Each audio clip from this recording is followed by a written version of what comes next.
নমস্কার বন্ধুরা, বাঙালি রান্নাঘরে আপনাদের স্বাগত। বন্ধুরা দেখুন, আমি আজকে ডেমি শাক নিয়েছি। আজকে ডেমি শাক আলু দিয়ে ভাজা করব। আমি প্রথমে ডেমি শাকগুলো বেছে নেব। আপনারা পুরো ভিডিওটা দেখতে থাকুন। দেখুন, শাকটা আমি ধুয়ে নিয়ে এসেছি। আলুটা আমি এভাবে কেটে নিয়েছি। কড়াইতে তেল দিয়ে দেবো। আলুগুলো প্রথমে আমি ভেজে নেব।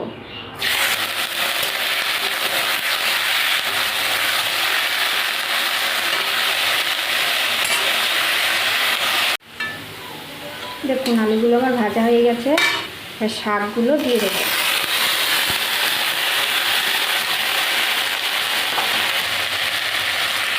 দিয়ে দেবো পরিমাণ মতন লবণ, পরিমাণ মতন হলুদ।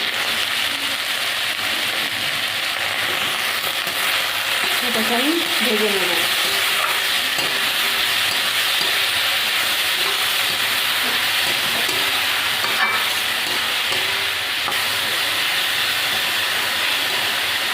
দেখুন, আলু দিয়ে ডেমি শাকটা আমার ভাজা হয়ে গেছে।